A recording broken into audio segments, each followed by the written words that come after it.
Welcome to the Popish Plot. I'm Nate. I'm Jessica. And I'm Mike. And today we are here to talk about the subject of attachment.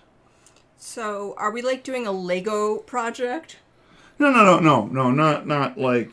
I mean, I suppose theoretically it could be physical attachment. I do have a tool that helps you when you've got two bricks that are really, really stuck together. Yeah, I've seen that tool where it just levers them. Yeah, because like you think you want to use your Swiss Army knife, but then you're going to be cutting the plastic. So this thing is pretty awesome. Yeah. So that's what we're talking about. When I was a kid, I used my teeth, but Absolutely. That's why a lot of my kid Legos are a little chewed up. Yeah. No, that is not. We're not so much talking about the physical attachment of two inanimate objects. Huh. So, we're not talking about some weird, strange Island of Dr. Moreau thing, are we? No. Let's make abominations unto the Lord. I'm pretty sure Not that's today. out. Not today. Right out. Listen, I I'm don't have the chemistry background to do this anyway. I'm fairly certain creating abominations unto the Lord would be a very important step within Nathanism. You know, it's been so long since we've discussed that. I don't even know what video that's in. We're not Comment linking below to with it. what video we suggested that would be the name of his heresy. Nathanism is simply a recurring theme. It's something we're almost attached to.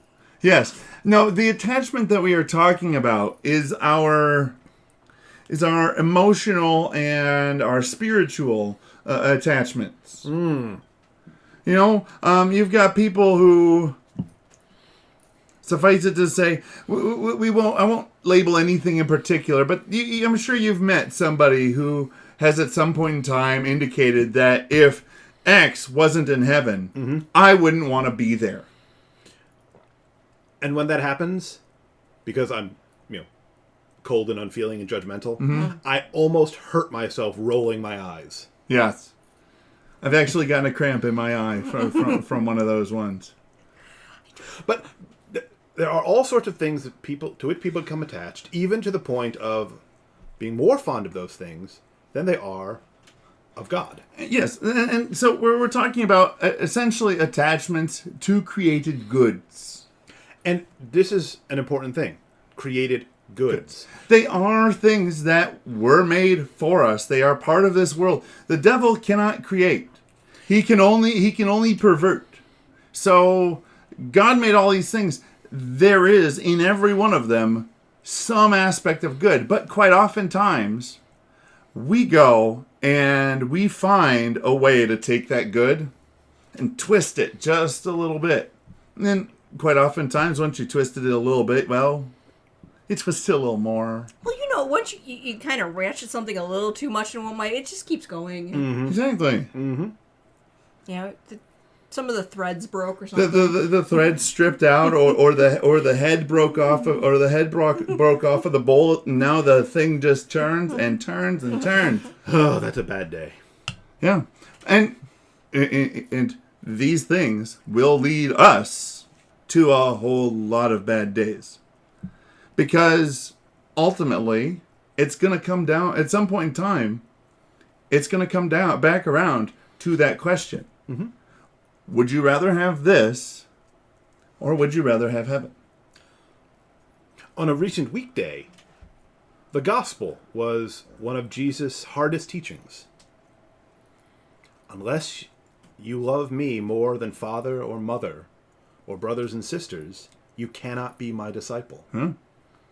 I was just wondering which one was one of his hardest teachings. I mean, there's a lot up there. Well, you've got a lot, but you've got lots of teachings that were very much like that. You've got the rich man who went to Jesus and said, "I'm doing everything I'm supposed to do." But he knew that he still lacked something. What more can I do? And Jesus said, "Sell everything you have and follow me." And he went, sell all you have and give it to the poor and follow me. And he went away unhappy because he had many possessions. He had many possessions, and that was something he was not willing to let go of. There's nothing wrong with having lots of possessions, but he clearly had a disordered attachment to those possessions. Right. But the reason why I use the family one is almost all of us recognize when someone has an unhealthy attachment to their material goods. Yes. When all their worth is in their fancy new car or their giant McMansion or the fact that they get a new phone every 6 months. That one's very easy to notice. But yes, you are right. There are times when people have unhealthy attachments to other people. But see, it is easy to notice. However, you're guys, so you don't have to deal with it. Because it's all those, vapid women who post, "He's my life," and then 6 months later, a different guy, "He's my life." This lady's got a lot of lives. Yes. And other junk like that. Yeah. Yeah. If you post about how much you love, a wife or a girlfriend, it's sweet because you're actually saying something nice. But Well, It's really more because people don't actually expect... We're guys. People do not expect us to be all touchy-feely and emotional. So when we get all touchy-feely and emotional, we have gone and defeated their initial prejudices against us. and we've threatened the cold hard carapace that the rest of the men have built up around them, and they can't have that. Yeah. So they need to then mock and torches and pitchforks. Whereas, and this is entirely generalization, and it's totally stereotypical, and it may not apply to many, let alone it may not apply to any, let alone many.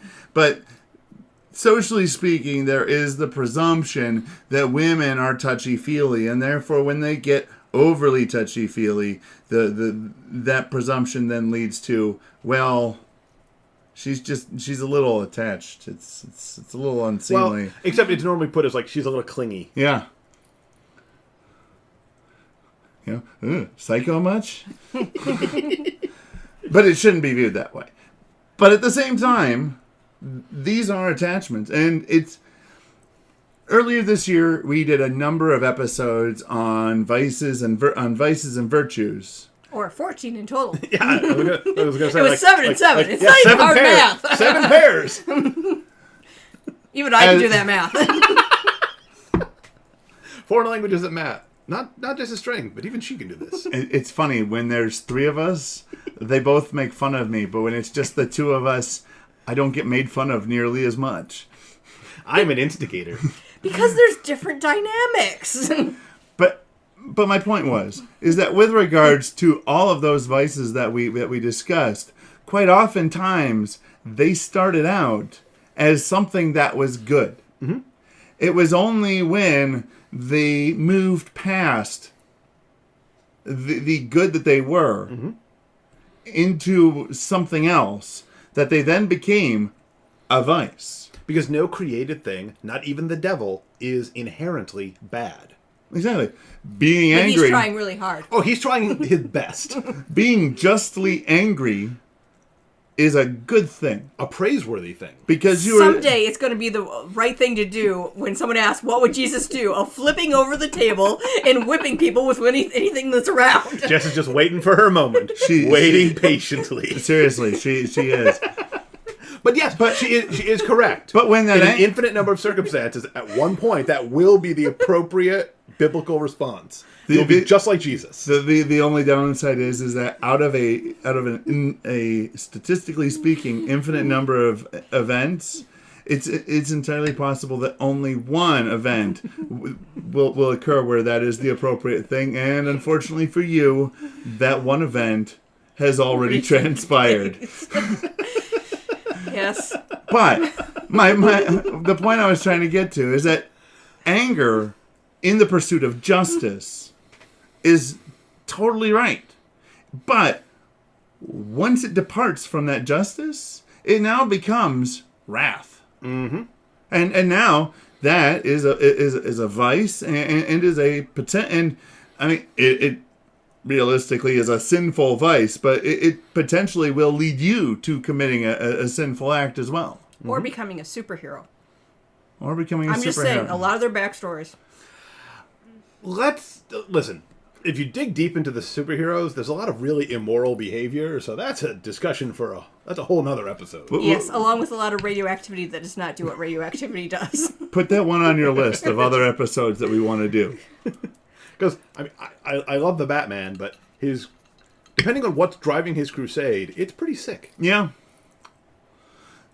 So anyways, I've forgotten the name again. The Blessed. Oh, it's in Italian, so I can't help you. I can only help you with American saints and European saints that are from English-speaking countries. Blessed Chiara Badano. Yes. So recently I was listening to a story in a homily about Blessed Chiara Badano. And to shortcut the story a bit, when she was younger, she got ill, and as a result, She was always younger. She died. Yeah. That's She fair. didn't live to older. oh right. Anyways, there was a point in her I life. mean, she made it to what, 20s? I believe she was 19. There was a okay. point in her. Right then. There was a point in her sadly short life where she got ill and lost the ability to walk. This is a young, vibrant woman who all of a sudden bedridden. Yep. And when somebody was interviewing her about, wouldn't she love to have the ability to walk again? Her response was, given the choice between walking or going to heaven, I will choose heaven. I imagine that the person who asked was kind of like the person who was trying to go and upset Mother Teresa, and he's like, "You're in a bed. You're going to die. Please stop smiling for the camera." Because I don't think I've ever seen a picture of her not smiling. Well, clearly she had that joy down in her heart. Where?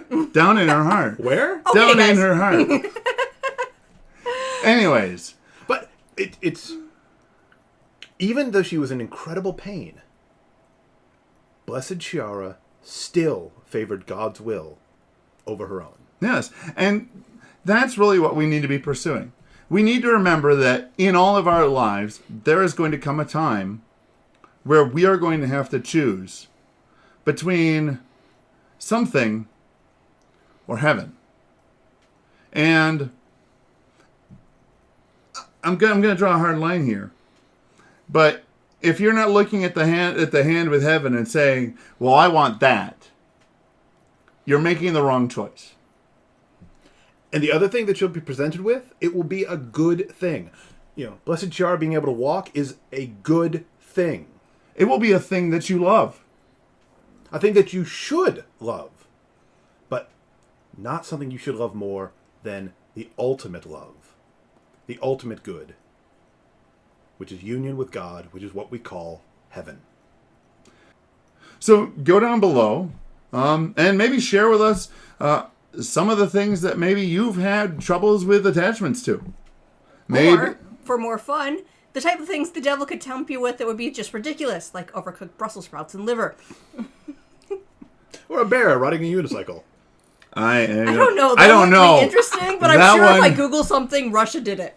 Yeah. I've probably seen that in a circus somewhere. But yeah, just share something on the subject of attachment, And it's important to think about it now, because none of us know when we'll really be faced with that choice. Mm-hmm. So it's important, while we can, to think about it and to make sure that our heart's in the right place. make sure to hit the subscribe button and the bell next to it so you get notified when we have a new episode. And also, consider hitting that like button. Unless you're too attached to the show, and then hit the dislike button because YouTube considers it the same thing. Maybe you're too attached to liking things, in which case you should just skip that subject altogether. And comment twice. And comment twice. Make sure you comment, I would like your show, but I am too attached to liking things. But I'd rather have heaven. But I like your show, but I'd rather have heaven. That'd be great. That is the right choice. Yes, if it's a choice between the Popish plot or heaven, I choose heaven. And until next time, remember to live your faith. Love your faith. Share that love. Deacon's gonna hit dislike on every single computer he finds. Oh.